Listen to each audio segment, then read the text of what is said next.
నమస్కారం. City news కి స్వాగతం. ముందుగా ముఖ్యాంశాలు.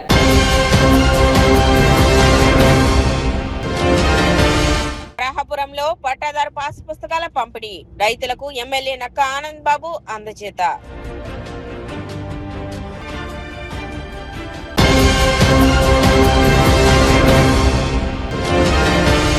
వీఆర్ఏల సమస్యల పరిష్కారానికి ఐక్య పోరాటమే మార్గం, రాష్ట్ర అధ్యక్షులు పెద్దన్న పిలుపు.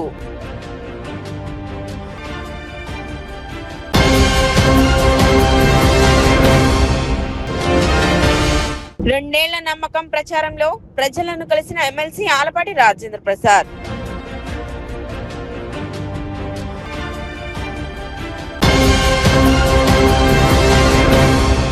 వేమూరు మండలం వరాహపురంలో నిర్వహించిన కార్యక్రమంలో కుచ్చెలపాడు గ్రామానికి చెందిన 1054 మంది రైతులకు ప్రభుత్వ రాజముద్రతో కూడిన పట్టాదారు పాస్ పుస్తకాలను ఎమ్మెల్యే నక్క ఆనంద్ బాబు పంపిణీ చేశారు. ఈ సందర్భంగా ఎమ్మెల్యే మాట్లాడుతూ రైతుల భూ హక్కుల పరిరక్షణ, భూ సంబంధిత వ్యవహారాల్లో పారదర్శకతే ప్రభుత్వ లక్ష్యమన్నారు. వ్యక్తిగత ఫోటోలు లేకుండా ప్రభుత్వ రాజముద్రతో పాస్ పుస్తకాలను అందించడం ద్వారా నిష్పక్షపాత విధానాన్ని ప్రభుత్వం అమలు చేస్తుందని తెలిపారు. ఈ పాస్ పుస్తకాలతో రైతులు బ్యాంకు రుణాలు, సబ్సిడీలు, ఇతర ప్రభుత్వ పథకాల ప్రయోజనాలను సులభంగా పొందే అవకాశం ఉంటుందని, భూ వివాదాలు తగ్గి రైతుల్లో ప్రభుత్వంపై మరింత విశ్వాసం పెరుగుతుందని అన్నారు. కార్యక్రమంలో అధికారులు, ప్రజాప్రతినిధులు, కూటమి నాయకులు, రైతులు పాల్గొన్నారు. రైతుల ఖాతాల్లో సంవత్సరానికి 20,000 జమ చేసే కార్యక్రమం. కేంద్ర ప్రభుత్వం 6,000 ఇస్తే 14,000 కలిపి రైతాంగానికి అందిస్తున్నటువంటి ప్రభుత్వం చంద్రబాబు నాయుడు గారి కూటమి ప్రభుత్వం. మీరెన్నుకున్న మీ ప్రభుత్వం. తల్లికి వందనం పేరు మీద ఇంటర్మీడియట్ లోపు చదువుకునే పిల్లలందరికీ 15,000 రూపాయలు. ఎంతమంది ఉంటే అంతమంది, 67.5 లక్షల మందికి అందిస్తా ఉన్నాం. గొడ్డల పార్టీ ఉన్నప్పుడు 42 లక్షల మందికి ఇచ్చారు వాళ్ళు విద్యార్థులకి. ఇవాళ 67.5 లక్షలు ఇవాళ మన పార్టీ ప్రభుత్వ అధికారులు ఉన్నప్పుడు ఎంతమంది చదువుకునే పిల్లలు ఉంటే అంతమందికి. జగన్మోహన్ పార్టీ ఉన్నప్పుడు ఒకరికే, ఇంట్లో ఎంతమంది చదువుకునే పిల్లలు ఉన్నా ఒకరికే ఇచ్చారు. ఇవాళ 67.5 లక్షల మంది పిల్లలకి వారి తల్లుల ఖాతాలకి డబ్బులు జమ చేస్తున్నటువంటి ప్రభుత్వం మన ప్రభుత్వం, మీరెన్నుకున్న చంద్రబాబు గారి ప్రభుత్వం అని చెప్పి తెలియజేస్తా ఉన్నా. అదేవిధంగా ఉచితంగా గ్యాస్ సిలిండర్లు సంవత్సరానికి 3 పంపిణీ చేసే కార్యక్రమం దిగ్విజయంగా అమలు చేస్తా ఉన్నాం. ఒకప్పుడు డ్వాక్రా మహిళలకి ఉచితంగా దీపం పథకం కింద గ్యాస్ పొయ్యిలు అందించింది చంద్రబాబు నాయుడు గారు. ఇవాళ ఉచితంగా సిలిండర్లు అందిస్తుంది కూడా చంద్రబాబు నాయుడు గారు అని చెప్పడానికి నేను చాలా సంతోషపడతాను. అదేవిధంగా మహిళలకి, సమాజంలో సగభాగంగా ఉన్నటువంటి మహిళలకి స్త్రీశక్తి పథకం కింద ఉచిత బస్ సౌకర్యం. కోట్ల మంది ఇవాళ ప్రయాణాలు చేస్తూ ఉన్నారు. ఇప్పుడు పథకం ప్రారంభమైన నుంచి కోట్లాది మంది మహిళలు ఉచితంగా బస్సుల్లో ప్రయాణం బ్రహ్మాండంగా ఎక్కడికి కావాలంటే అక్కడికి వెళ్ళి ఇవాళ వారు లబ్ధి పొందుతూ ఉన్నారు. ఈ పథకం కూడా బ్రహ్మాండంగా సక్సెస్ఫుల్గా ముందుకెళ్తా ఉందని చెప్పి మీకు తెలియజేస్తా ఉన్నాను. అదేవిధంగా మరి అనేక కార్యక్రమాలు చెప్పని అభివృద్ధి పూర్తిగా గొడ్డల పార్టీ హయాంలో కుంటుపడిపోయిన అభివృద్ధి అంతా కూడా మళ్ళా పట్టాలు ఎక్కించి గాడిని పెట్టి ఇలా బాగు చేస్తున్నటువంటి పరిస్థితి. రోడ్లన్నీ నూతనంగా నిర్మాణం చేస్తూ ఉన్నాం, గుంతలు పూడుస్తూ ఉన్నాం, గ్రామాల్లో ఇంటర్నల్ రోడ్స్ నిర్మాణం చేస్తూ ఉన్నాం. ఇప్పుడే అనేక రకాలుగా ఎప్పటి నుంచో చిరకాల మంచిగా ఉన్నటువంటి ఈ గ్రామంలో చిన్నపల్లి నుంచి పెద్దపల్లికి కనెక్టివిటీ కొన్ని దశాబ్దాలుగా ఉందా ఇబ్బంది. కానీ ఈ సంవత్సరం ఏదో ఒక విధంగా డొంక రోడ్ నిర్మాణం పూర్తి చేస్తానని కూడా ఈ సందర్భంగా హామీ ఇస్తా ఉన్నాను. ఇవాళ రాబోయే రోజుల్లో ఇవన్నీ కూడా ఈ ప్రభుత్వ కార్యక్రమాలన్నీ వినియోగించుకోండి. ప్రభుత్వానికి మీరు వెన్నంటూ ఉండండి, సహకరించండి. ఖచ్చితంగా ఎప్పుడు మీతో కలిసి ముందుకు నడుస్తామని చెప్పి సందర్భంగా తెలియజేస్తూ, పట్టాదారు పాస్ పుస్తకాలు రీసర్వే అయిన గ్రామాల్లో గతంలో ఈ గొడ్డల పార్టీ సంబంధించి జగన్మోహన్ రెడ్డి కూడా ఆలోచన చేశాడు. ల్యాండ్ టైటిలింగ్ యాక్ట్ అనేది తీసుకొచ్చి మీ భూములన్నీ కూడా కబ్జా చేయడానికి ఒక ప్రణాళిక రూపకల్పన చేశాడు. మీ భూములు సర్వే చేసి సర్వేరాల మీద ఆయన ఫోటోలు ముద్రించుకున్నాడు. మీకు అందించేటటువంటి పాస్బుక్ల మీద జగన్మోహన్ రెడ్డి ఫోటోలు వేసుకొని మీకు అందించాడు. ఎవడాస్తి, ఎవడబాబు సొమ్ము, మీ తాతలు తండ్రులు సంపాదించింది, మీరు కష్టపడి సంపాదించుకున్న ఆస్తులు ఆయన కబ్జా చేయడానికి ఆయన ఫోటోలు వేసుకొని ఆయన బొమ్మలు. ఇవాళ ఏమయ్యాడు? ముఖ్యమంత్రి ఉందా? పదం ఉందా? 5 ఏళ్లకు ఎన్నుకునేది ప్రజలు. నువ్వు ముఖ్యమంత్రిగా నీ ఫోటోలు ఎట్లా వేస్తావు? శాశ్వతంగా నీ దగ్గర ఉండే నీ హక్కు, నీ ఆస్తి హక్కుగా నీకు సంక్రమించినటువంటి పుస్తకం మీద వాడేవాడు ఫోటో ఎందుకు వేస్తారు? వేస్తే నీ వేసేవాళ్ళు, లేకపోతే కంప్యూటరైజ్డ్ బుక్ మీకు ఇచ్చేయాలి. ఈరోజు చంద్రబాబు నాయుడు గారు రాజముద్రతో మీకు అందిస్తా ఉన్నాడు. ఆధునిక జీవనశైలి, అనారోగ్యకర ఆహారపు అలవాట్ల కారణంగా జీర్ణాశయ, కాలేయ సంబంధిత వ్యాధులు పెరుగుతున్నాయని సికింద్రాబాద్ యశోద ఆసుపత్రి medical gastroenterologist doctor Anil Kumar Mannava తెలిపారు. తెనాలిలో సోమవారం నిర్వహించిన విలేకరుల సమావేశంలో ఆయన మాట్లాడుతూ కడుపు మంట, అజీర్తి, మలబద్ధకం, కడుపు ఉబ్బరం వంటి సమస్యలను నిర్లక్ష్యం చేస్తే తీవ్రమైన వ్యాధులకు దారితీసే ప్రమాదం ఉందన్నారు. ప్రస్తుతం ఫ్యాటీ లివర్ సమస్య ఆందోళనకరంగా పెరుగుతుందని, హెపటైటిస్ బి, సి వంటి వైరల్ ఇన్ఫెక్షన్లు కూడా కాలేయాన్ని తీవ్రంగా దెబ్బతీస్తాయని హెచ్చరించారు. మలంలో రక్తం పడటం, అకారణంగా బరువు తగ్గడం వంటి లక్షణాలు కనిపిస్తే వెంటనే వైద్యులను సంప్రదించాలని సూచించారు. యశోద ఆసుపత్రిలో అత్యాధునిక ఎండోస్కోపీ, కొలనోస్కోపీ, ఈయూఎస్, ఈఆర్సిపి వంటి సదుపాయాలతో వ్యాధులను ప్రారంభ దశలోనే గుర్తించి చికిత్స అందిస్తున్నామని తెలిపారు. సమయానికి భోజనం, పీచు పదార్థాలు ఎక్కువగా తీసుకోవటం, వ్యాయామం చేయటం, మద్యపానం, పొగాకు అలవాట్లకు దూరంగా ఉండటం ద్వారా జీర్ణాశయ వ్యాధులను నివారించవచ్చునని సూచించారు. సమావేశంలో marketing executive R Vijay Kumar తదితరులు పాల్గొన్నారు. ఈ మధ్య కాలంలో లాస్ట్ ఫ్యూ ఇయర్స్లో మెడికల్ గ్యాస్ట్రోఎంట్రాలజీ మరియు థెరపెటిక్ ఎండోస్కోపీ అనేది బాగా అడ్వాన్స్డ్గా డెవలప్ అయ్యింది. ఎట్లాగంటే కొన్ని ప్రొసీజర్స్, సర్జరీ అవాయిడ్ చేసి మనం ఎండోస్కోపీ ద్వారా ట్రీట్మెంట్ ఇవ్వడానికి వీలు కలుగుతుంది ఇప్పుడు. దీనివల్ల పేషెంట్కి రికవరీ అనేది ఫాస్ట్గా ఉంటుంది అండ్ వాళ్ళ పనులు వాళ్ళు ఫాస్ట్గా చేసుకోగలుగుతారు. ఫర్ ఎగ్జాంపుల్ ఎండోస్కోపిక్ అల్ట్రాసౌండ్ అనేది ఒకటి, మళ్ళా కొలాంజియోస్కోపీ, థర్డ్ స్పేస్ ఎండోస్కోపీ, మరియు ఎంట్రోస్కోపీ అండ్ బేరియాట్రిక్ ఎండోస్కోపీ, ఇవి కొన్ని ఎగ్జాంపుల్స్. ఎండోస్కోపిక్ అల్ట్రాసౌండ్ అంటే ఏంటంటే, అల్ట్రాసౌండ్ అంటే అందరికీ తెలుసు, స్కానింగ్ చేస్తాము. ఆ అల్ట్రాసౌండ్ ప్రోబ్ ఎండోస్కోప్కి అటాచ్ అయి ఉంటుంది. సో మనం ఎండోస్కోప్ చేసేటప్పుడు లోపల నుండే అవయవాలని స్కానింగ్ చేస్తాం. దాని ద్వారా ఏమైనా డౌట్ ఉన్నా, ఏమైనా కణితల్లాగా ఉన్నా వాటి నుండి బయాప్సీ చేయొచ్చు. లోపల ఏమైనా ప్యాంక్రియాస్లో గడ్డలు కానీ, చీము కానీ, లివర్లో చీము కానీ ఏమైనా ఉంటే ఈ ఎండోస్కోపిక్ అల్ట్రాసౌండ్ ద్వారా డ్రైన్ చేయడానికి అవుతుంది. అట్లానే కొన్ని క్యాన్సర్స్ వల్ల మనకి బైల్ డక్ట్ అనేది అబ్స్ట్రక్ట్ అయ్యి జాండీస్ వస్తుంది. వాళ్ళకి ఈ ఎండోస్కోపిక్ అల్ట్రాసౌండ్, ఈయూఎస్, దీని ద్వారా స్టెంట్ వేయొచ్చు. అండ్ కొన్ని పేగు క్యాన్సర్స్ ద్వారా పేగు అనేది క్లోజ్ అవుతుంది, పేషెంట్కి అన్నం సహించదు, ఏం తిన్నా వాంతి అవుతుంది. సో వాటికి కూడా ఈ ఈయూఎస్ ద్వారా మనం స్టెంట్ వేయటం వల్ల వాళ్ళు ఆహారం నార్మల్గా తినగలుగుతారు. రెండవది కొలాంజియోస్కోపీ. కొలాంజియోస్కోపీ అంటే ఈఆర్సిపి అనేది వినే ఉంటారు, ఇది ఎప్పటి నుండో ఉంది. మన గాల్ బ్లాడర్ నుండి బైల్ డక్ట్లోకి ఏమైనా రాళ్ళు వస్తే ఆ రాళ్ళని ఈఆర్సిపి ద్వారా క్లియర్ చేస్తాం. ఆ రాళ్ళ వల్ల జాండీస్ అనేది వస్తుంది. పట్టణ పారిశుద్ధ్య నిర్వహణలో ప్రజలు భాగస్వాములు కావాలని, తడి చెత్త, పొడి చెత్తను వేరువేరుగా పురపాలక సంఘం వాహనాలకు అందించాలని మున్సిపల్ కమిషనర్ రామప్పల్ నాయుడు కోరారు. బీసీ కాలనీలో చేపడుతున్న ప్రత్యేక పారిశుద్ధ్య పనులను ఆరోగ్య శాఖ అధికారి డాక్టర్ మొవ్వా యేసుబాబుతో కలిసి బుధవారం ఆయన పరిశీలించారు. పాప్ కట్, జేసీబీలతో కాలువలు శుభ్రపరిచే పనులను పరిశీలించి నాణ్యతా ప్రమాణాలు పాటించాలని అధికారులకు సూచించారు. అనంతరం 29వ వార్డులోని మార్కెట్ యార్డ్ ను అసిస్టెంట్ కమిషనర్ జాస్తి రామారావుతో కలిసి సందర్శించి స్థానికుల సమస్యలను తెలుసుకున్నారు. వాటిని సత్వరం పరిష్కరించాలని సంబంధిత అధికారులను ఆదేశించారు. కాలువల్లో చెత్త, ఇతర వ్యర్థాలను వేయదని, అలా చేయడం వల్ల నీటిపారుదలకు ఆటంకం ఏర్పడి దోమల వ్యాప్తికి అవకాశం ఉంటుందని కమిషనర్ తెలిపారు. ఈ కార్యక్రమంలో శానిటరీ ఇన్స్పెక్టర్లు, శానిటరీ సెక్రటరీలు, పారిశుద్ధ్య సిబ్బంది పాల్గొన్నారు.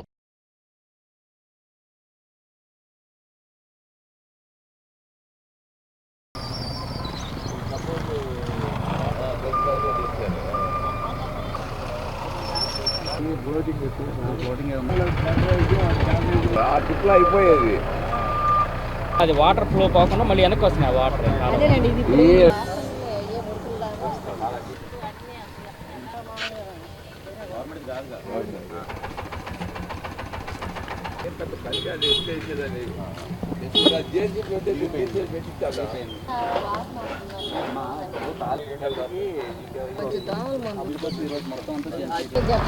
అదే అడుగుతున్నారు ఆయన.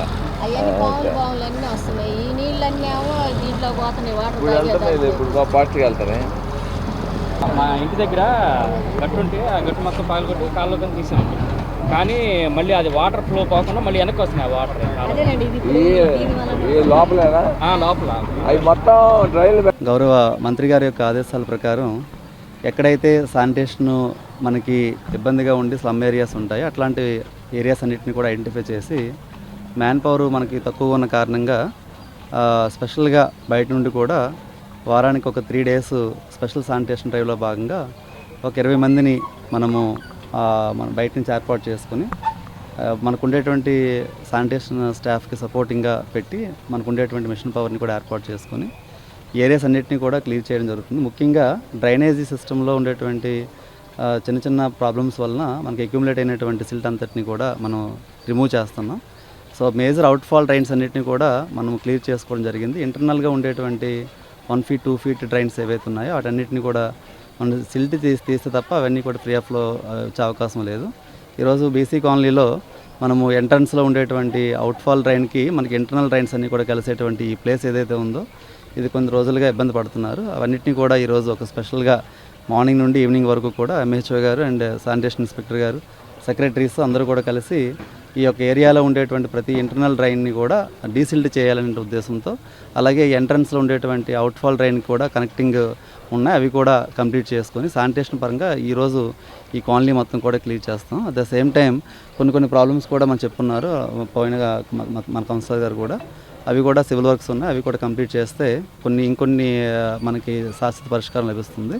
సో ఆ డ్రైన్స్ కూడా నోట్ చేసుకొని ఒక స్ట్రీట్ లైట్స్ కూడా కొంతమంది కంప్లైంట్ చెప్తున్నారు, అవి కూడా కంప్లీట్ చేస్తాం. వీఆర్ఐల సమస్యల పరిష్కారానికి ఐక్యంగా పోరాడాలని రాష్ట్ర అధ్యక్షులు పెద్దన్న పిలుపునిచ్చారు. ఆంధ్రప్రదేశ్ వీఆర్ఏ సంఘాల జాయింట్ యాక్షన్ కమిటీ ఆధ్వర్యంలో గుంటూరు జిల్లా తెనాలి రెవెన్యూ డివిజన్ వీఆర్ఏల సమావేశం బుధవారం తెనాలి కొత్తపేట ఎన్జీఓ కళ్యాణ మండపంలో నిర్వహించారు. సమావేశానికి రాష్ట్ర అధ్యక్షులు పెద్దన్న ముఖ్య అతిథిగా హాజరయ్యారు. ఈ సందర్భంగా ఆయన మాట్లాడుతూ వీఆర్ఏల సమస్యల పరిష్కారం కోసం అందరూ ఐక్యంగా ఉద్యమించాలని పిలుపునిచ్చారు. ఆగస్టు 12న రాష్ట్రంలోని అన్ని కలెక్టరేట్ల వద్ద నిర్వహించే ధర్నాలను విజయవంతం చేయాలని, అలాగే ఆగస్టు 17, 18, 19 తేదీల్లో సిసిఏ కార్యాలయాల వద్ద రాష్ట్ర నాయకత్వంలో చేపట్టనున్న రిలే దీక్షలో పెద్ద సంఖ్యలో పాల్గొనాలని కోరారు. వీఆర్ఏలందరికీ తెలంగాణ తరహాలో పే స్కేల్ అమలు చేయాలని, నామినీలుగా పనిచేస్తున్న వారందరినీ వీఆర్ఏలుగా నియమించాలని, అర్హులైన వారికి పదోన్నతులు కల్పించాలని డిమాండ్ చేశారు.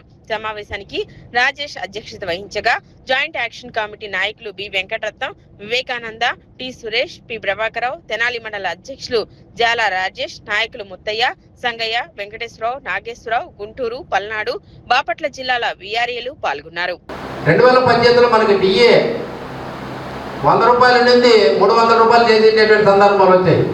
ఈ 300 రూపాయలు జనవరి 1 నుంచి జూన్ ఎండింగ్ వరకే 6 నెలలు అని చెప్పని కట్ ఆఫ్ డేట్ పెట్టారు జీవోలు. మనం 2022లోకి వచ్చినాం. కరోనా సందర్భం, కరోనా ప్రారంభమైంది. దానికి సంబంధించినటువంటి 2022 ఆ సంబంధించినటువంటి మొత్తం అంతా మీరు అదనంగా తీసుకున్నారు ప్రభుత్వం నుంచి. మీరు రికవరీ చేయాలని చెప్పని ప్రభుత్వం నుంచి ఆదేశాలు. మొత్తం రికవరీ చాలా మండలాలు, చాలా జిల్లాలు మొత్తం అది కక్కేటట్టు వచ్చేసి, అట్లే దీన్ని మనం ఉండే డిఏ కూడా కోల్పోయినాం. 500 జీవన మన 40 ప్రకారంగా 500 రూపాయలు డిఏ పెట్టారు. డిఏ పెట్టిన తర్వాత మన జనాల్లో ఎనాన్స్ అయింది. డిఏ ఎనాన్స్ అయిన తర్వాత మనకి డిఏ రావాలి కదా. దాంట్లో వీఆర్ఏలకి ఎక్కడ కూడా ఏ పాత్రలో కూడా ఏ ఐటమ్స్లో కూడా పెట్టలే. ఫైనాన్స్ సంబంధించినటువంటి దాంట్లో మనం అక్కడ వెళ్ళి ఫైనాన్స్ అధికారులు, అయ్యా మేము ఇంతకుముందు 300 రూపాయల డిఏ ఉన్నాం, అప్పుడు కొలాప్స్ అయిపోయినాం, మళ్ళీ ప్రభుత్వం మీరు అదనంగా తీసుకున్నారని రికవరీ చేసింది. మరి మాకు ఇప్పుడు ఇచ్చేటువంటి దీంట్లో కూడా 500 రూపాయలు కూడా ఇచ్చిండేటువంటిది కూడా జనంలో మాకు ఇంక్లూడ్ కాలేదని చెప్పని ప్రభుత్వ దృష్టికి, అధికారుల దృష్టికి తీసుకుపోయినాం.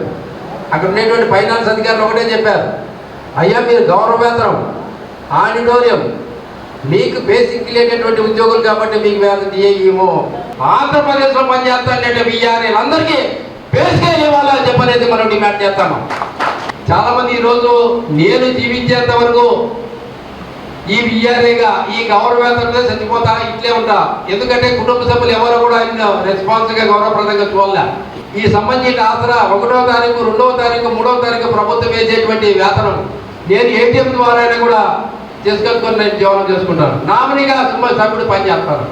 నామినీగా పనిచేసేవాడు ఏ రకంగా కూడా వాళ్ళు లబ్ధి పొందుతాడో, నేనైతే నష్టపోతాను అనేటువంటి మైండ్ చాలామంది వృద్ధాప్యంగా ఉండేటువంటి వీఆర్ఏలకు ఉంది. ప్రభుత్వం దృష్టికి పెన్షన్ సంబంధించిన గ్రాడ్యుటీ, సర్వీస్ దగ్గర గ్రాడ్యుటీ కూడా ఇవ్వాలనేటువంటి దాంట్లో మనం కూడా ప్రభుత్వం దృష్టి తీసుకోవాల్సిన అవసరం చర్చల్లో మనం చేయాల్సి వస్తాం. దాదాపు రాజుల కాలం నుంచి మనం ఈ రెవెన్యూ డిపార్ట్మెంట్లో వీఆర్ఏగా పనిచేస్తూ ఉన్నాం. మరి రాజులు గుర్తించారు, రాణులు గుర్తించారు. కానీ ఇప్పుడున్న ప్రభుత్వాలు మాత్రం గుర్తించట్లేదు. విఆర్ఏ అంటే లోకల్లో, గ్రామంలో ఏ పని కావాలన్నా విఆర్ఏ చేయాల్సిందే. విఆర్ఏలకే ఉన్న బాధ్యత 66 పనులు ఉండే గ్రామాల్లో. ఏ పని వచ్చినా విఆర్ఏ. ఆఖరికి మనం మంచి ఇచ్చేది కూడా మనమే. ఈ పరిస్థితుల్లో విఆర్ఏ బతుకులు చాలా దుర్మార్గంగా ఈ ప్రభుత్వాలు గుర్తించట్లేదు. ఇప్పటికైనా సరే మనం కళ్ళు తెరిచి కథం తొక్కి విఆర్ఏ సత్తా ఏంటో చూపించే సమయం దగ్గరికి వచ్చిందని మీ అందరికీ మనవి చేస్తూ ఉన్నాను. ఇది మనం చెప్పుకుంటా వ్యర్థం కాదు. మరి ఎలా బతకాలి విఆర్ఏ? ప్రభుత్వం గుర్తించాలి. ఒక రేషన్ కార్డు పేరుతో చెప్పి హాస్పిటల్కి వెళ్తే ప్రభుత్వం డబ్బులు కట్టదు. అదంటే మీకు రేషన్ కార్డు ఉంది కానీ మీకు ప్రభుత్వం చెల్లించలే డబ్బులు మీకు కొట్టేస్తే మీరు డబ్బులు కట్టుకోండి. రేషన్ కార్డు ఉండి మనకేంటి ఉపయోగం? ఇది కూడా మనం గమనించాలి. విఆర్ఏలు 2-3 సంఘాలుగా ఉండి ఎవరికాళ్ళు విడివిడిగా ఉంటున్నారు. అందుకని మేమందరం విగ్రహాల మత్తయ్య అన్నయ్య కానీ, నేను కానీ, అమర్తులు వెంకటేశ్వరరావు అన్నయ్య కానీ, పురగంటి సంగయ్య గారు కానీ అందరూ ఒక మాట అనుకొని ప్రతి మండలం వెళ్ళి మన విఆర్ఏలకి ఉన్న విషయం చెప్పి అందరినీ ఒక చోట చేర్చి మీటింగ్ పెట్టి మన కార్యాచరణ ఎలా చేయాలో అది ఖచ్చితంగా మనం అందరం కలిసి చేసుకుందామని ఉద్దేశంతో పెట్టాం ఈ కార్యక్రమానికి రాష్ట్ర అధ్యక్షులు ఎం పెద్దన్న గారు, వివేక్ అన్నయ్య, సురేష్, వెంకటరత్నం అన్నయ్య వీళ్ళందరూ వచ్చినందుకు నాకు చాలా సంతోషంగా ఉంది. కడవరం కాలువకట్టపై నివసిస్తున్న నిరుపేద కుటుంబాలకు ఇళ్ల స్థలాలు మంజూరు చేసి గృహ నిర్మాణాలు చేపట్టాలని కోరుతూ అఖిల భారత రైతు కూలీ సంఘం, ప్రగతిశీల మహిళా సంఘం ఆధ్వర్యంలో బుధవారం తహసీల్దార్ కార్యాలయం ఎదుట ధర్నా నిర్వహించారు. అనంతరం తహసీల్దార్ గోపాలకృష్ణకు వినతి పత్రం అందజేశారు. ఈ సందర్భంగా నాయకులు మాట్లాడుతూ గత 15 ఏళ్లుగా కాలువకట్టపై సుమారు 120 కుటుంబాలు నివసిస్తున్నప్పటికీ కనీస మౌలిక సదుపాయాలు లేక తీవ్ర ఇబ్బందులు ఎదుర్కొంటున్నామని తెలిపారు. గత ప్రభుత్వం 75 మందికి ఇళ్ల పట్టాలు మంజూరు చేసినప్పటికీ స్థలాలను చూపించలేదన్నారు.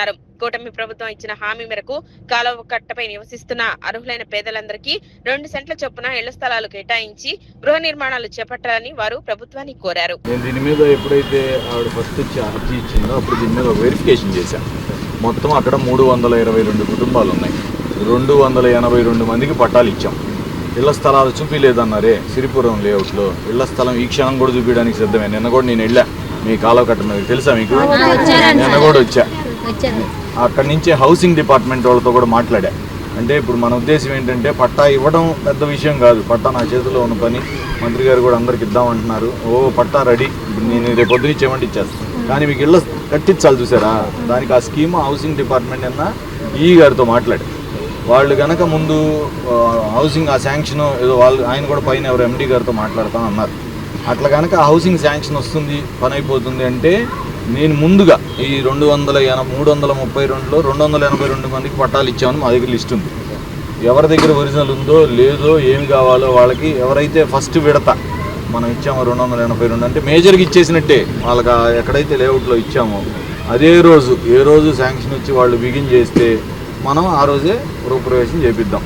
తెనాలి మండలం కటేవరి కట్టం మీద నివసిస్తున్నటువంటి పేదలందరికీ కూడా ఇళ్ల పట్టాలు ఇవ్వాలని, అలాగే పక్కా గృహాలు నిర్మించి పేదలకు ఇవ్వాలని కోరుతూ ఈరోజు ఏకేఎంఎస్ ఆధ్వర్యంలో తెనాలి తహసీల్దార్ కార్యాలయం వద్ద ధర్నా కార్యక్రమాన్ని నిర్వహించడం జరిగింది. తహసీల్దార్ గారికి మా డిమాండ్లతో కూడినటువంటి వినతిపత్రాన్ని ఇవ్వడం జరిగింది. దీన్ని ప్రభుత్వం దృష్టికి తీసుకెళ్లి సమస్యను పరిష్కారం చేస్తామని తహసీల్దార్ గారు హామీ ఇవ్వడం జరిగింది.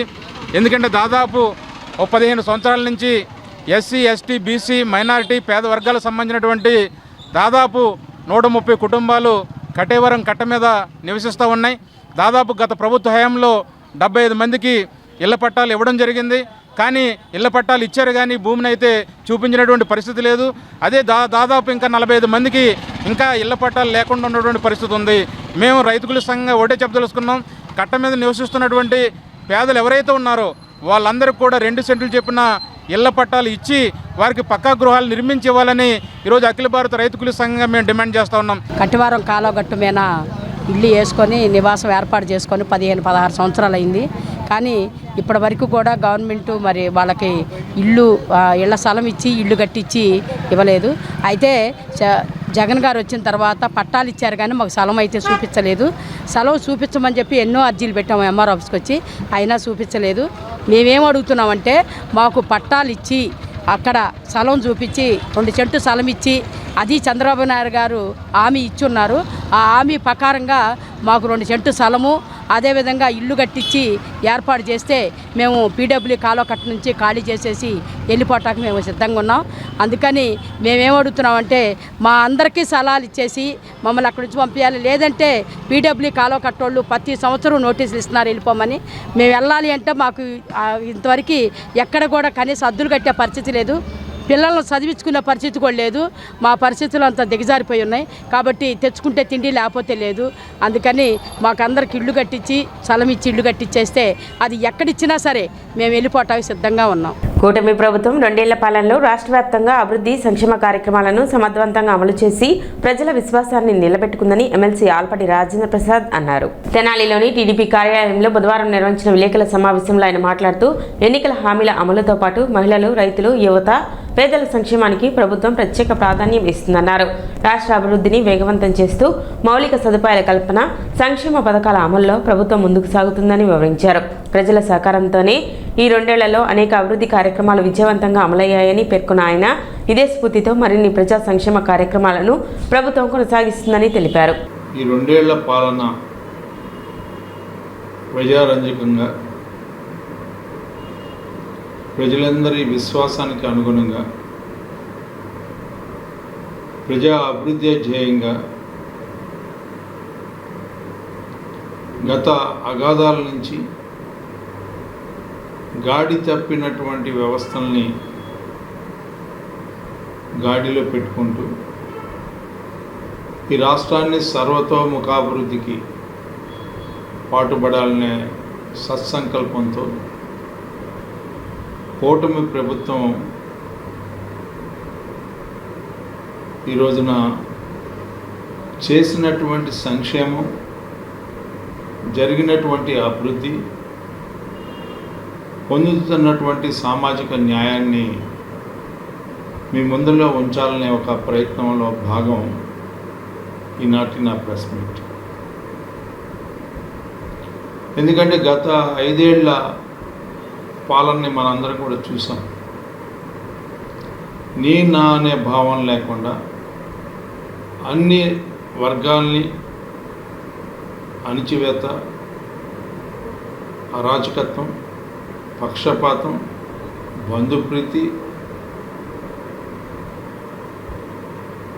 ఆ రకంగా సాగినటువంటి పాలన పూర్తిగా గతంలో స్వాతంత్రం వచ్చిన దగ్గర నుంచి ఎప్పుడు కూడా జరగనటువంటి అక్రమాలు, అన్యాయాలు, అవినీతి, అంతేకాకుండా ప్రజలు అసహనానికి గురయ్యే పరిస్థితికి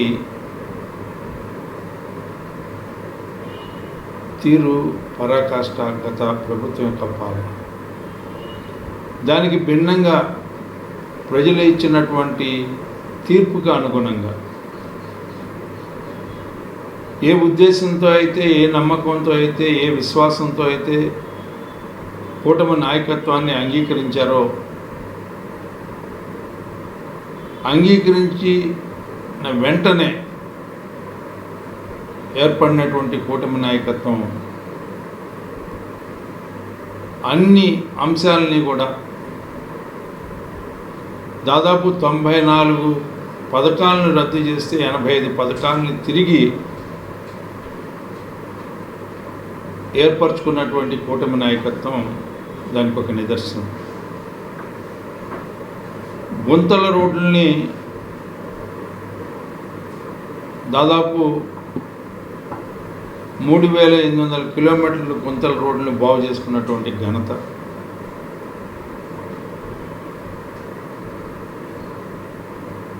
అదేవిధంగా గాడి తెప్పినటువంటి వ్యవస్థలన్నింటినీ గాడిలో పెట్టుకున్నటువంటి ప్రభుత్వం, సంక్షేమానికి పెద్దపీట వేయటమే కాకుండా చెప్పిన ప్రతి వాగ్దానం అమలు చేసినటువంటి ప్రభుత్వం. మనందరికీ తెలుసు ఎస్సీలకి బీసీలకి ఏ రకమైనటువంటి సంక్షేమాన్ని మనం ఇచ్చామనేది, మైనార్టీలకి ఏ రకంగా సహాయం చేసామనేది, దాదాపు ఎన్టీఆర్ భరోసా, తల్లికి వందనం, అన్నదాత సుఖీభవ, శ్రీశక్తి, దీపం 2, ఎన్టీఆర్ వైద్య సేవల వంటి పథకాల ద్వారా ప్రతి వర్గానికి న్యాయం చేసినటువంటి ప్రభుత్వం.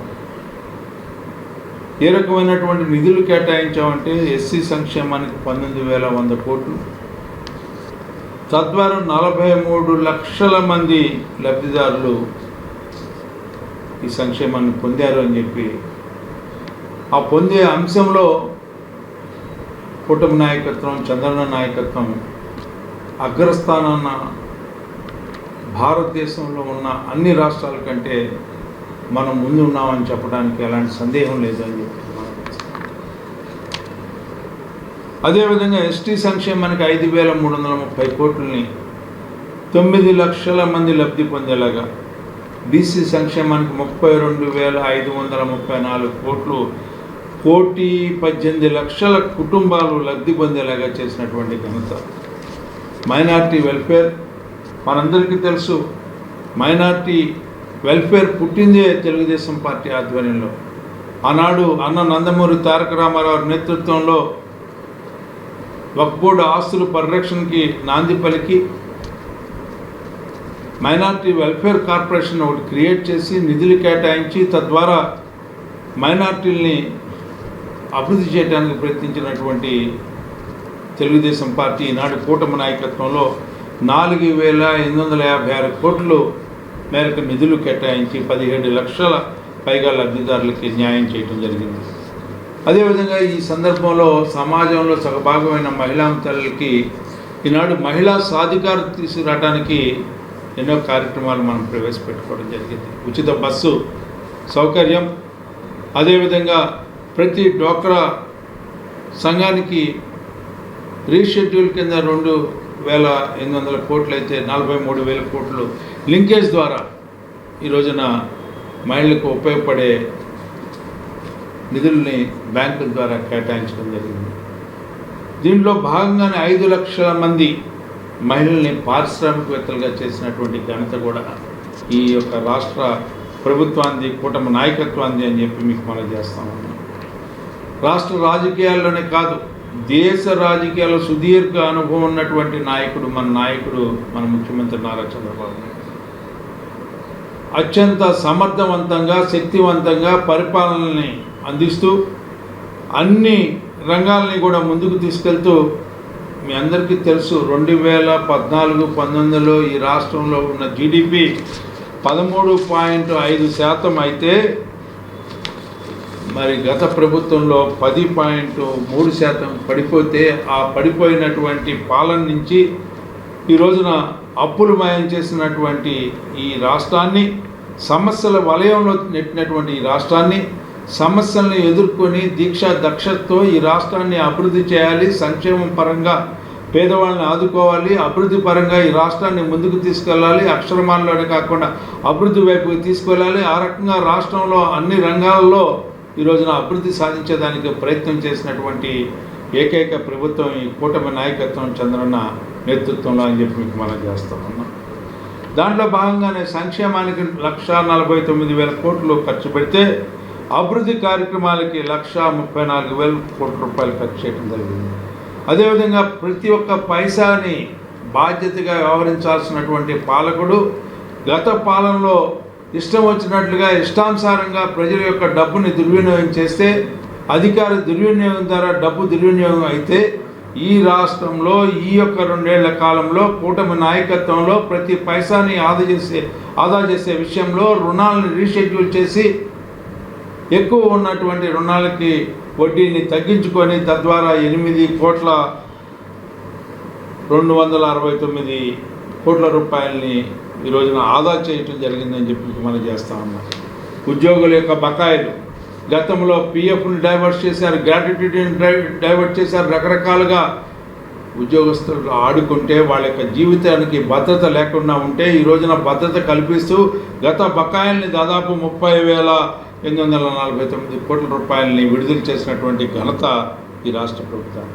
అంతేకాకుండా గత ప్రభుత్వంలో పనిచేసిన పెండింగ్ బిల్లు, అంతేకాకుండా 2014-19లో పనిచేసిన బిల్లులు కూడా పెండింగ్ ఉన్నటువంటి ఎవరైతే కాంట్రాక్టులుగా లేకపోతే ఎవరైతే ఆ యొక్క గ్రామాల్లో నాయకత్వం వహిస్తూ ఉన్నారో ఆ నాయకుల ద్వారా అభివృద్ధికి నోచుకున్నటువంటి గ్రామాలని, ఆ గ్రామాల్లో అభివృద్ధి నోచుకున్నా కూడా నిధులు విడుదల చేయకుండా వాళ్ళని ఉక్కుపాదంతో తొక్కివేయడానికి, అనగదొక్కడానికి ప్రయత్నించినటువంటి గత ప్రభుత్వం యొక్క పాలకుల యొక్క కబంధ హస్తాల నుంచి బయటకు తీసినటువంటి ప్రభుత్వం ఆ రకంగా వారికి కూడా నిధులు విడుదల చేసి గత బకాయిలు దాదాపు 19,350 కోట్ల రూపాయలు నిధులు కేటాయించి వాళ్ళ యొక్క బకాయిలకి బాధ్యత వహించినటువంటి బాధ్యతాయుతమైనటువంటి ప్రభుత్వం ఈనాటి కూటమి నాయకత్వం అని చెప్పి మీకు మనం చేస్తూ ఉన్నాం. ఆ రకంగా ఈ రోజున మనం 23 లక్షల కోట్ల రూపాయలని పెట్టుబడులు తీసుకురావడం జరిగింది. 23 నెలల కాలంలో ఏదైతే మనం ఎన్నికల ముందల వాగ్దానం చేశామో 20 లక్షల మందికి ఉద్యోగ అవకాశాలు కల్పిస్తా ఉన్నామో, మొట్టమొదటిగా ముఖ్యమంత్రి చంద్రబాబు నాయుడు గారు ఆయన సందర్భంలో యువ నాయకుడు నారా లోకేష్ గారి నాయకత్వంలో డిఎస్సి 148 రోజుల్లో 16,347 ఉద్యోగాల్లో ఇవ్వటమే కాకుండా వాళ్ళకి ఆ రకంగా జాప్యం లేకుండా కోర్టులో ఎన్నో కేసులు ఉన్న ఎన్నింటినీ కేసుల్ని పరిష్కరించుకొని ఉద్యోగాల్ని బాధ్యతాయుతంగా ఉద్యోగాలను కల్పించినటువంటి యువనేత నారా లోకేష్ గారిని మనం చూస్తాం. ఆ రకంగా ఈ రోజున ప్రభుత్వాలు నడుపుతూ ఈ రాష్ట్రంలో ఆల్మోస్ట్ 48,138 కోట్లు కేంద్రం నుంచి నిధులు తెచ్చుకొని గతంలో పెండింగ్ ఉన్న 800-695 కోట్లు కూడా తీసుకొచ్చుకొని తద్వారా 45,138 కోట్లు కేంద్రం నుంచి నిధులు కేటాయించుకున్నటువంటి ఏకైక ప్రభుత్వం అని చెప్పి మనం చేస్తా ఉన్నాం. ఈ రకంగా మనం ఈ రాష్ట్రాన్ని ముందుకు తీసుకెళ్ళడానికి ప్రయత్నిస్తూ ఉంటే అనునిత్యం ప్రతి అంశంలో శిరొస్తుంటే మోకాలు అడ్డం పెట్టడానికి ప్రయత్నిస్తున్నటువంటి వైసీపీ నాయకత్వాన్ని మనం చూస్తాము. ఎందుకు మాట్లాడుతున్నారో తెలియదు, దేనికి మాట్లాడుతున్నారో తెలియదు, ఎందుకు విమర్శిస్తున్నారో తెలియదు. ఇవాళ అమరావతి రాష్ట్రాన్ని తిరిగి సాధించుకుంటా ఉన్నాం. పోలవరాన్ని తిరిగి పునర్వైభవానికి జాతికి జీవనాడైనటువంటి పోలవరాన్ని జాతికి అంకితం చేయబోతా ఉన్నాం ఇంకొక 6 నెలల కాలంలో అని చెప్పి మనం చేస్తా ఉన్నాం. పరిశ్రమలు తీసుకొచ్చుకుంటా ఉన్నాం. తద్వారా ఈ రోజున ఈ రాష్ట్రాన్ని అభివృద్ధి చేయాలని ప్రయత్నిస్తూ ఉన్నాం, ఉత్పత్తి చేయాలని ప్రయత్నిస్తున్నాం, ఉత్పాదక తీసుకురావాలని ప్రయత్నిస్తున్నాం. ఈనాడు కరెంటు లోటు లేనటువంటి విధానాన్ని, కరెంటు బిల్లులు పెంచినటువంటి విధానాన్ని, సంక్షేమం చేనేత కార్మికులకి, లేకపోతే నాయి బ్రాహ్మణులకి, లేకపోతే బీసీలకి, ప్రతి ఒక్కరికి ఎవరైతే చేతి వృత్తి పనులు నమ్ముకొని ఉన్నారో వారందరికీ న్యాయం చేసేలాగా ఈరోజున కార్యక్రమాలు తీసుకుంటా ఉన్నాం. అంతేకాకుండా ఎయిర్పోర్ట్ల అభివృద్ధి 2,300 కోట్లతో, జల్ జీవన్ మిషన్కి 1,142 కోట్లు, పోర్టులకి 5,437 కోట్లు, పోలవరానికి 8,323 కోట్లు, అమరావతి రాజధానికి 10,057 కోట్లు, జాతీయ రహదారుల కోసం 38,800 కోట్లు, రైల్వే అభివృద్ధి కోసం రైల్వే ప్లాట్ఫారమ్స్ కానీ రైల్వే లైన్లు కానీ ఆ రకంగా ఈ రాష్ట్రాన్ని ముందుకు తీసుకెళ్ళడానికి అన్ని రంగాల ఇన్ఫ్రాస్ట్రక్చర్ని క్రియేట్ చేయడానికి దాదాపు రైల్వే నిధులు 64,417 కోట్లు ఈ రోజున తీసుకొచ్చుకోవటం. అప్పులు రాష్ట్రాన్ని ఈ రోజున అప్పులు లేని రాష్ట్రంగా, అభివృద్ధి జరిగే రాష్ట్రంలాగా ప్రతి ఒక్క కష్టాన్ని నష్టాన్ని ఈ రోజున సమర్థవంతంగా శక్తివంతంగా ఎదుర్కొంటూ ప్రతి ఆపదని అవకాశంగా మార్చుకున్నటువంటి నాయకత్వం ఈనాడు చంద్రబాబు నాయుడు గారిని చెప్పి మనం చేస్తూ ఉన్నాం. ఈ యొక్క విధ్వంసం దగ్గర నుంచి ఈ రోజున డబుల్ ఇంజిన్ సర్కార్తో 3 ప్రాంతాలకి ఈ రోజున రీజనల్ ప్రణాళికలను తయారు చేసి 3 ప్రాంతాలని అటు రాయలసీమని, కోస్తాని, ఉత్తర కోస్తాని అభివృద్ధి చేసుకునే విధంగా ఈ రాష్ట్రాన్ని ముందుకు పరుగులెత్తించే విధంగా ఈ రోజున వికేంద్రీకరణతో ఈ రోజున అభివృద్ధి చేసే విధంగా ప్రతి ఒక్క ప్రాంతం కూడా ఒక రాజధానిలాగా తయారు చేయాలనే ఉద్దేశంతో ఈ రాష్ట్రాన్ని ముందుకు తీసుకెళ్ళినటువంటి నాయకత్వం ఈనాడు చంద్రబాబు నాయుడు గారు, పవన్ కళ్యాణ్ గారు, అదేవిధంగా నారా లోకేష్ గారిది ఈ సందర్భంగా మీకు మనవి చేస్తూ, ఎవరు ఏమి చెప్పినా ఎవరు ఏమి చేసినా ఈ రోజున ప్రతి ఇంటింటికి వెళ్ళి ఈ కార్యక్రమాన్ని విశదీకరించుకుంటూ ఏమి వచ్చింది, ఏమి రాలేదు, ఏమి జరిగింది, ఏమి జరగలేదు, జరగకపోవడానికి కారణం ఏంటి, ఆర్థికేతర అంశాలా, ఆర్థికపరమైన అంశాలా, ఈ రకంగా ప్రతి ఒక్క ఇంటిని కూడా ఆ ఇంటి గుమ్మంలోకి వెళ్ళి ఆ ఇంట్లో ఉన్న కుటుంబ సభ్యుల్ని పలకరించుకుంటూ కుటుంబ సభ్యులతో పరామర్శించుకుంటూ కష్టం ఉంటే నష్టం ఉంటే మేము ఉన్నామని చెప్పి అండగా నిలుస్తామని చెప్పి చెప్తూ ఈ రోజున అభివృద్ధి చెందిన రాష్ట్రంగా ఆనందంతో కూడిన సంతోషంతో కూడిన రాష్ట్రంగా మరల్చాలని చెప్పి అలాంటి సంకల్పంతో ఈనాడు ఈ యొక్క కార్యక్రమాన్ని కొనసాగిస్తున్నాం. ఈ కార్యక్రమంలో ఈ రోజున మరి ముఖ్యంగా ఈ రాష్ట్ర ముఖ్యమంత్రి నారా చంద్రబాబు నాయుడు గారు, అదేవిధంగా పవన్ కళ్యాణ్ గారు, అదేవిధంగా యువ నాయకుడు నారా లోకేష్ గారు, ముగ్గురు యొక్క త్రయంతో మోడీ గారి నేతృత్వంలో ఈ రాష్ట్రాన్ని అన్ని రంగాల్లో కూడా అక్షరమాలే కాకుండా అభివృద్ధి వైపు కూడా తీసుకెళ్లాలని నిరంతర శ్రమ చేస్తున్నటువంటి నిత్య శ్రామికులు వీరికి వందనం, అభివందనం. గత ప్రభుత్వ హయాంలో రోడ్లు అధ్వానంగా మారటంతో రవాణా వ్యవస్థ తీవ్రంగా దెబ్బతిన్నదని, కూటమి ప్రభుత్వం ఏర్పడిన తర్వాత ప్రధాన రహదారుల అభివృద్ధికి ప్రాధాన్యం ఇవ్వటం అభినందనీయమని బీజేపీ సీనియర్ నాయకులు అడప సంపత్ రాయుడు అన్నారు. తెనాలి విజయవాడ, తెనాలి గుంటూరు రహదారుల అభివృద్ధితో ప్రయాణం సౌకర్యవంతంగా మారిందని పేర్కొన్నారు. అయితే తెనాలి పట్టణంలోని అనేక రోడ్లు ఇప్పటికీ గుంతలు, దెబ్బతిన్న డ్రైన్ల కారణంగా ప్రజలకు ఇబ్బందులు కలిగిస్తున్నాయని తెలిపారు. ప్రభుత్వం, స్థానిక ప్రజాప్రతినిధులు ప్రధాన రహదారుల తరహాలోనే పట్టణంలోని అంతర్గత రోడ్ల అభివృద్ధిపైన ప్రత్యేక దృష్టి సారించి గుంతల మరమ్మతులు, డ్రైనేజీ సమస్యలను త్వరితగతిన పరిష్కరించాలని అడప సంపత్ రాయుడు కోరారు.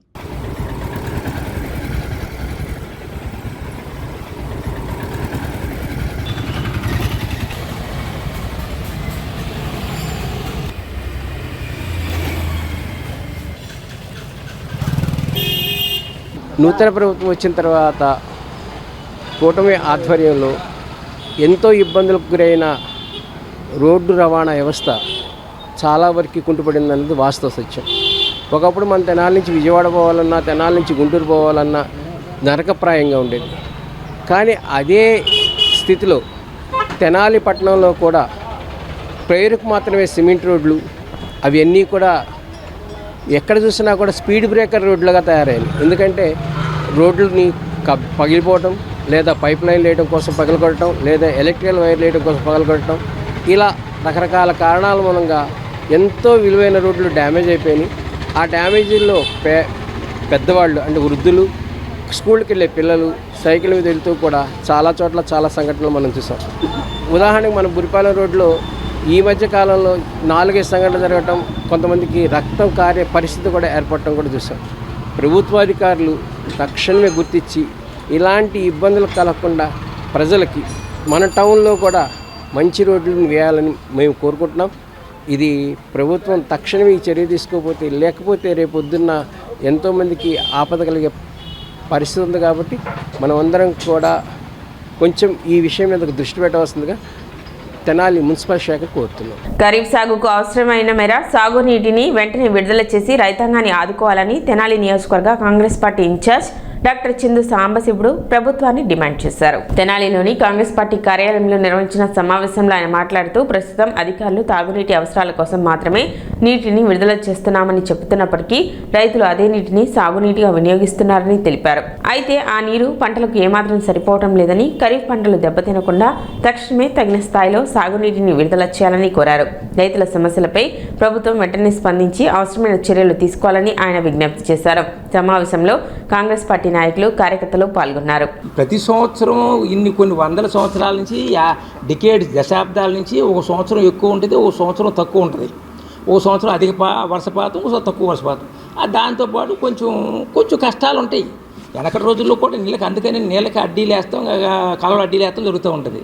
ఇంకోటి చూసారా, ఇప్పుడు కూడా రాష్ట్రాల మధ్య కూడా మొన్న కూడా కావేరీ నీటి గురించి తమిళనాడును కర్ణాటక కూడా గొడవలు పడతా ఉంది. మనకు కూడా బచావత ట్రిబ్యునల్ వచ్చిందే ఈ కర్ణాటక, ఆంధ్ర, మహారాష్ట్ర. ఇప్పుడు ఆంధ్ర 2 తెలంగాణ వీటిలో నీటి యొక్క షేరింగ్ అంటే ఎవరికి ఎంత నిష్పత్తి రావాలి అనే దాని మీద ఇప్పుడు కూడా తెలంగాణకి మనకు కూడా క్లియర్గా తెలంగాణకి ఆంధ్రప్రదేశ్కి విడిపోయేటప్పుడు రీఆర్గనైజేషన్ యాక్ట్లో మన కృష్ణానది నుంచి 501 టీఎంసీ ఇస్తే తెలంగాణకి 299 సిఎంసీలు ఆ యాక్ట్లోనే పెట్టారు. ఇప్పుడు అన్నిటికంటే ముందున్నటువంటి, అన్నిటికంటే ఎస్యూర్డ్ వాటర్ ఉన్నటువంటి మన కృష్ణా డెల్టాలో మీరు వరి ఆపేసేయండి అని చెప్పటం ఇప్పుడు సడన్గా చాలా దుర్మార్గం. రెండో మాటలేదు, దుర్మార్గం. రెండోది, ఏదన్నా పంట ఆపేసేయాలంటే ముందు నుంచి తెలవాలి, కానీ ఇప్పుడు అందరూ వెదబెట్టుకున్నారు. నేను అనుకోవడం 95% నుంచి 99% అన్ని శాలల్లో వెద జరుగుతూనే ఉంది. అది బాగా మొలవపాని అది ఒకటి. మూడోది ఒకటి ఏంటంటే, మనకి నీళ్ళు లేవు అని అంటున్నారా? ఎప్పుడైనా కానీ వర్షాలు వచ్చేది నైరుతి ఋతుపవనాలు కొన్ని జూన్ చివరిలోనో జూలైలో మొదలైనా ఒక నెల 2 నెలలు ఆగొచ్చు. ఒక్కో సంవత్సరం వినాయక చవితి కూడా కావాలని ఎండిపోయిన నెలలు కూడా పంటల పనిని. ఇప్పుడు మొన్న మేము 1వ తారీఖు నాడు అఖిలపక్షం పెట్టాము. 1వ తారీఖే అయ్యి ఉండొచ్చు, 1వ తారీఖు. ఆ అఖిలపక్షం రోజు ఏమీ లేదన్నట్టుగా మన ఈ executive engineer, official executive engineer గారు చెప్పారు. ఈ 4 రోజులు నేను ఆ రోజే చెప్పాను, మీరు రికార్డ్స్ తీసుకోండి. శ్రీశైలానికి ఒక్కొక్క రోజు 1,00,000 క్యూసెక్లు వస్తాయి, అంటే దగ్గర 9 టీఎంసీలు 10 టీఎంసీలు, ఒకరోజు 25 కూడా వస్తాయని చెప్పాను. ఇప్పుడు ఈ 4 రోజుల్లో శ్రీశైలానికి వచ్చిన నీటి ప్రవాహం నిన్నైతే 191,000 క్యూసెక్లు వచ్చినాయి. గుర్తుపెట్టుకోండి. ఇదిగో ఎక్కడ ఇది అధికార పార్టీకి ఫేవరబుల్గా ఉండేటువంటి ఆంధ్రజ్యోతి పేపర్లోది 191,000 క్యూసెక్లు అంటే 18 టీఎంసీలు వచ్చినాయి. రెండోది, వెనకటి రోజుల్లో 834 అడుగులు దాకా శ్రీశైలం నుంచి కిందకు వదిలేవాళ్ళు కాదు. సరే, ఎవరేదైనా కానీ రాజశేఖర రెడ్డి గారు ముఖ్యమంత్రి ఉన్నప్పుడు తెలంగాణ రాయలసీమకు కొంచెం హెల్ప్ చేద్దాం, అది కొంచెం చేద్దాం 854 అడుగుల దాకా పెంచారు. 865 టీఎంసీ అంటే మనకి కిందకి రావచ్చు. ఇక్కడ ఈ నార్మల్లో పోసే దగ్గర నుంచి జూన్ చివరి నుంచి జూలై ఆగస్టులో నీరు వదలటానికి ఇది మాత్రం నిర్వివాదాంశం. చరిత్ర తీసుకోండి. స్థానిక మారిస్పేటలోని చెంచరామానాయుడు ఉన్నత పాఠశాలలో happy hospitals and nursing college ఆధ్వర్యంలో బీ హ్యాపీ బీ హెల్తీ అనే అంశంపై 10వ తరగతి విద్యార్థుల కోసం అవగాహన కార్యక్రమం నిర్వహించారు. కార్యక్రమంలో happy hospitals and nursing college CEO doctor Uppala Pavani Priyanka కౌమార దశలో బాలికల్లో కలిగే శారీరక మానసిక మార్పులపై అవగాహన కల్పించారు. విద్యార్థులు వ్యక్తం చేసిన సందేహాలకు సమాధానాలు ఇస్తూ ప్రతి ఒక్కరూ తమ శరీరాన్ని ప్రేమతో శ్రద్ధతో సంరక్షించుకోవాలని, ఆరోగ్యకరమైన జీవన శైలిని అలవాటు చేసుకోవాలని సూచించారు. అలాగే జీవితంలో ఒక లక్ష్యాన్ని నిర్దేశించుకొని దానిని సాధించేందుకు కృషి చేయాలని, 10వ తరగతిని ఉన్నత విద్యకు తొలిమెట్టుగా భావించి మంచి మార్కులతో ఉత్తీర్ణులు కావాలని ప్రోత్సహించారు. చిన్న కథలు, జీవితంలోని యథార్థ సంఘటనలను ఉదాహరణగా చెబుతూ విద్యార్థులతో ముఖాముఖి నిర్వహించగా వారు ఆసక్తిగా పాల్గొన్నారు. ఈ కార్యక్రమంలో పాఠశాల ప్రధానోపాధ్యాయులు పి కరీముల్లా, ఉపాధ్యాయులు ఎంయుఓ లక్ష్మీనారాయణ, ఆర్యవైశ్య మహిళా సంఘం అధ్యక్షురాలు లీలావతి తదితరులు పాల్గొన్నారు. ఎన్సీఆర్ఎం పాఠశాలకి డాక్టర్ ప్రియాంక గారు హ్యాపీ హాస్పిటల్స్ రావటం జరిగింది. వారు 10th క్లాస్ పిల్లల్లో ఉండేటువంటి శారీరక సంబంధమైనటువంటి మానసిక సంబంధమైనటువంటి రుగ్మతల్ని మరి తీసివేయడం కోసం, వాళ్ళని మోటివేట్ చేయడం కోసం, పాజిటివ్ యాటిట్యూడ్ ఉండే విధంగా చర్యలు తీసుకోవడం కోసం క్లాసును తీసుకోవడం జరిగింది. దీనిలో భాగంగా మనం ఏదైతే మంచిగా ఆలోచిస్తామో మన శరీరం కూడా మంచిగా ఉంటుంది. చెడు ఆలోచనలు కలిగినప్పుడు మన శరీరంలో కూడా దానికి సంబంధించినటువంటి హార్మోన్స్, అంటే బాడీ కిల్లింగ్ హార్మోన్స్, తర్వాత యాక్షన్స్ అనేది ఉంటాయని చెప్పేసి చెప్పడం జరిగింది. పిల్లలు చాలా స్పోర్టివ్గా రెస్పాండ్ అయ్యారు. అదేవిధంగా వాళ్ళు ఏ విధంగా ధైర్యంగా ఒక సమస్యను ఎదుర్కోవాలి, ఏ విధంగా వాళ్ళు స్టాండ్ అవ్వాలనే దాని గురించి కూడా చెప్పడం జరిగింది. మానసికంగా కానీ శారీరకంగా కానీ ఎంత దృఢంగా ఆడపిల్లలు ఉంటే నెక్స్ట్ తరం కూడా, ఒక ఆడపిల్లని మనం కాపాడగలిగితే 2 తరాలకి భవిష్యత్తుని అందంగా మనం అందించిన వాళ్ళు అవుతాము. అయితే ఆరోగ్య విషయంలో కానీ, ఆహారం తీసుకునే అలవాట్ల విషయంలో కానీ, హెల్దీ ఎక్సర్సైజెస్ కానీ, హెల్దీ వే ఆఫ్ థింకింగ్, మీరు మనసులో ఎటువంటి ఆలోచన విధానాలు ఉండాలి, ఈ సోషల్ మీడియాకి ఎలా ఎడిక్ట్ అవ్వకుండా తను కాపాడుకోవాలి, ఇలాంటి విషయాల గురించి పిల్లలతో చర్చించడం జరిగిందండి. ఈరోజు పిల్లలు చాలా యాక్టివ్గా రెస్పాండ్ అయ్యారు. అయితే ఈ వయసులో ఉన్న ఆడపిల్లలకి ముఖ్యంగా కొన్ని జాగ్రత్తలు అవసరము. వాళ్ళని వాళ్ళు ఎంతో కేర్ఫుల్గా కాపాడుకోవాలి, వాళ్ళ హెల్త్ని కాపాడుకోవాలి, వాళ్ళ క్యారెక్టర్ని కాపాడుకోవాలి, వాళ్ళు సెల్ఫ్ లవ్ అనేది వాళ్ళని ఇష్టపడాలి. నా శరీరం నేను జాగ్రత్తగా కాపాడుకోనే ఒక ఆలోచన వాళ్ళ మైండ్లోకి రావాలి. అప్పుడే పిల్లలు ఆరోగ్యంగా ఆనందంగా ఉంటారు, భవిష్యత్తు తరాలన్నీ బాగుంటాయి. ఈ ఆలోచనతోనే బీ హ్యాపీ బీ హెల్దీ అనే ఒక స్కీమ్తో మా రెడ్ స్వాన్ ప్రోగ్రామ్ అనేది కంటిన్యూ అవుతుంది. నేను ఎన్సీఆర్ మున్సిపల్ హై స్కూల్లో ఈరోజు మన ఎంఈఓ గారు చెప్పారు, ప్రియాంక గారు వస్తారు, సిఇఓ హ్యాపీ హాస్పిటల్స్ వాళ్ళని చెప్పారు. మా 10th క్లాస్ పిల్లలందరినీ సమావేశపరచడం జరిగింది. వాళ్ళకు ఉన్నటువంటి వాళ్ళ ప్రాబ్లమ్స్ కానీ వాటి గురించి మేడం గారితో చర్చించారు. ఇంకా వాళ్ళు ఏ విధంగా గోల్స్ సెట్ చేసుకోవాలి, ఎలా గోల్స్ అచీవ్ చేయాలి, వాళ్ళు ఏ విధంగా తమ జీవితంలో పైకి రావాలి, ఇలాంటి విషయాలన్నీ కూడా మేడం గారు చాలా చక్కగా ఉదాహరణలతో చిన్న చిన్న కథలతో పిల్లలందరికీ ఎక్స్ప్లెయిన్ చేయడం జరిగింది. తెనాలి మండలం ఎంపీడీఓ కార్యాలయంలో డ్వాక్రా స్వయం సహాయక సంఘాల మహిళలకు 2 రోజుల పాటు లోకోస్ శిక్షణ కార్యక్రమం ప్రారంభమైంది. సంఘాల నిర్వహణలో పారదర్శకత, పొదుపు, రుణాల సక్రమ వినియోగం, డిజిటల్ లావాదేవీలు, లెక్కల నిర్వహణ, సమావేశాల నిర్వహణ తదితర అంశాలపై సభ్యులకు అవగాహన కల్పించేందుకు ఈ శిక్షణ నిర్వహిస్తున్నారు. శిక్షణలో స్వయం సహాయక సంఘాలను మరింత బలోపేతం చేయడం, సభ్యుల్లో ఆర్థిక క్రమశిక్షణ పెంపొందించడం, సంఘాల అభివృద్ధికి అవసరమైన నైపుణ్యాలను అందించడం లక్ష్యంగా వివిధ అంశాలపై నిపుణులు వివరించారు. అలాగే ప్రభుత్వ పథకాల సద్వినియోగం, సంఘాల ద్వారా స్వయం ఉపాధి అవకాశాల విస్తరణ, మహిళల ఆర్థిక సాధికారతపై ప్రత్యేకంగా చర్చించారు. ఈ సందర్భంగా ఏపీఎం జయశ్రీ మాట్లాడుతూ స్వయం సహాయక సంఘాల సభ్యులు శిక్షణలో నేర్చుకున్న అంశాలను సంఘాల నిర్వహణలో తప్పనిసరిగా అమలు చేయాలని సూచించారు. ప్రతి సభ్యురాలు ఆర్థిక లావాదేవీలపై పూర్తి అవగాహన పెంపొందించుకోవడంతో పాటు సంఘాల పురోగతికి సమిష్టిగా కృషి చేయాలని తెలిపారు. ఈ 2 రోజుల శిక్షణ కార్యక్రమాన్ని ఏపీఎం జయశ్రీ పర్యవేక్షణలో నిర్వహించగా డ్వాక్రా సంఘాల సభ్యులు, కమ్యూనిటీ రీసోర్స్ పర్సన్లు, సంబంధిత సిబ్బంది పాల్గొన్నారు. ప్రతి గ్రామంలో ఉన్న వివోఏలందరికీ మనకి తెనాలి మండల సమాఖ్య తరపున 49 మంది వివోఎస్ ఉన్నారు డ్వాక్రా గ్రూపుల మీద. వీళ్ళందరికీ కూడా ఈ 2 రోజులు లోకోస్ మీద ట్రైనింగ్ ఇవ్వడం జరుగుతుంది. ఈ లోకోస్ మీద training Vivo cut off, SHG cut off, వీటి మీద వాళ్ళకి ట్రైనింగ్ ఇవ్వడం జరుగుతుంది. అంటే వీళ్ళ డ్వాక్రా గ్రూప్ సమాచారాన్ని తీసుకొని ఇప్పటి వరకు ఉన్న ఆర్థిక లావాదేవీలు, నిల్వలు ఏవైతే ఉన్నాయో అవన్నీ కూడా ఒక యాప్లో, లోకోస్ అనే యాప్లో చేయడం జరుగుతుంది. ఇప్పటి వరకు ఉన్న అన్ని రాష్ట్రాల్లో కూడా డ్వాక్రా గ్రూప్ను ఒకే వేదిక మీదకు తీసుకురావాలనే ఉద్దేశంతో ఎన్ఆర్ఎల్ఎం స్కీమ్ని ఏర్పాటు చేయడం జరిగింది గవర్నమెంట్. నేషనల్ వైడ్గా ఈ స్కీము జీవనోపాధుల ఉపాధి సంస్థ అనమాట. అది ఈ జీవనోపాధుల సంస్థ మీదకి వీళ్ళందరూ కూడా ఒకే స్కీమ్లోకి రావడం కోసం ఉపయోగపడుతుంది. వీళ్ళందరూ ప్రతి గ్రూప్ యొక్క సమాచారాన్ని ఆన్లైన్లో యాప్లో చేస్తారు. ఇక నుండి శుక్రవారం రోజున ఎంపీడీఓ గారి ఆధ్వర్యంలో మనం అక్కడ మీద ఫస్ట్ ఫ్లోర్లో క్యాంప్ కండక్ట్ చేస్తున్నాము. నేను వస్తాము, టీం వస్తుంది. వాళ్ళకి స్టూడెంట్స్కి క్లియర్గా ఎక్స్ప్లెయిన్ చేస్తాము. వాట్ ఈస్ మేము ఏం ట్రైనింగ్ ఇస్తాము, ట్రైనింగ్ తర్వాత ఎక్కడ జాబ్స్ ఇస్తాము. 21,000తో శాలరీ ఉంటుందమ్మా.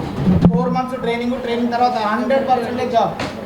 మేము ట్రైనింగ్ ఇచ్చిన ప్రతి స్టూడెంట్కి జాబ్ ఇస్తాము. మేము రీసెంట్గా బుర్రిపాలెంలో ట్రైనింగ్ ఇచ్చాము. లాస్ట్ ఇక్కడ క్యాంప్ కండక్ట్ చేసి మేము 140 మెంబర్స్కు ట్రైనింగ్ ఇస్తే 138 మెంబర్స్కి మేము జాబ్స్ ఇచ్చాము. మణిపాల్ హాస్పిటల్లో ఉన్నారు, రమేష్ హాస్పిటల్లో ఉన్నారు, ఆయుష్ హాస్పిటల్లో ఉన్నారు, హైదరాబాద్ ఏఐజీ హాస్పిటల్లో ఉన్నారు. తర్వాత మైండ్ సాఫ్ట్ అని ఇక్కడ కాలేజీలో ఒక 15 మందిని పెట్టాము. ఇలా మనము ఇచ్చిన మన స్టూడెంట్స్లందరూ ఓన్లీ 2 మెంబర్స్కే. ఆ 2 మెంబర్స్ వాళ్ళకి ఇంట్రెస్ట్ లేక జాబ్కి వెళ్ళలేదు. జాబ్కి వెళ్ళిన ప్రతి స్టూడెంట్కి మేము జాబ్ కల్పిస్తాము. ఎవరికన్నా డైరెక్ట్ జాబ్ కావాలన్నా కానీ మేము జాబ్ ప్రొవైడ్ చేస్తాము. గుంటూరు, విజయవాడ లోకల్లో 500 వేకెన్సీస్ ఉన్నాయి.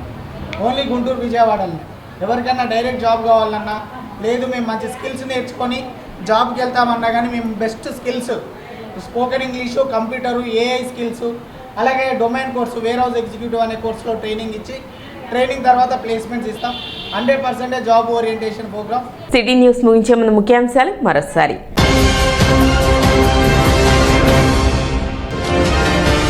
వరాహపురంలో పట్టాదారు పాస్ పుస్తకాల పంపిణీ, రైతులకు ఎమ్మెల్యే నక్క ఆనంద్ బాబు అందజేత.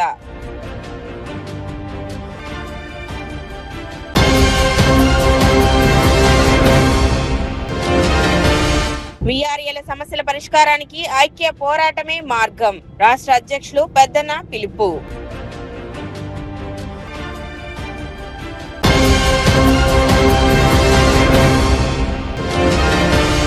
2 ఏళ్ల నమ్మకం ప్రచారంలో ప్రజలను కలిసిన ఎమ్మెల్సీ ఆలపాటి రాజేంద్ర ప్రసాద్.